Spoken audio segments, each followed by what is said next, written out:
सर्वाधिक प्रिय चीज़ कम खाओ। मुझे तली हुई भिंडी, बैंगन, आलू और गोभी जैसे खाद्य पदार्थ और पकोड़े खाने का बहुत शौक था। शाम के समय हमेशा मूढ़ी के साथ पकोड़े खाया करता था और यदि मिल जाए तो दिन में 2-3 बार भी पकोड़े खा लिया करता था। खाने की इसी आदत के कारण कभी-कभी मुझे वायु विकार हो जाता था और बवासीर के लक्षण भी प्रकट होने लगे थे। एक बार जब मैं जमालपुर में था तो गया साव कैंटीन के मालिक ने बड़े स्वादिष्ट पकोड़े बनाए। मैं लगभग आधा किलो पकोड़े खा गया। बाद में मुझे वायु विकार हो गया जिसके कारण मैं रात भर नहीं सो सका। सुबह मुझे कब्ज की शिकायत हो गई और फिर मेरा बवासीर भी अत्यंत कष्टदायक हो उठा।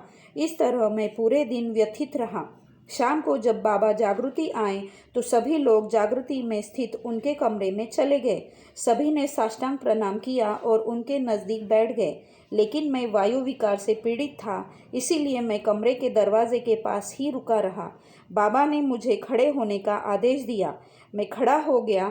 फिर उन्होंने मुझसे पूछा, कल के पकोड़े कैसे थे? गया साव ने बड़े स्वादिष्ट पकोड़े बनाए थे। क्यों, क्या ये सच है? मैंने कहा, हाँ बाबा। बाबा ने फिर पूछा, तुम जानते हो कि कल तुमने कितने पकोड़े खाए? मैंने कहा, हाँ बाबा, लगभग आधा किलो। बाबा ने कहा, तुमने 400 ग्राम पकोड़े खाए थे। बाबा बोलते गए, तुम शायद नहीं जानते कि मुझे रसगुल्ले बहुत पसंद है, लेकिन मैं एक रसगुल्ले का छोटा सा टुकड़ा ही खाता हूँ।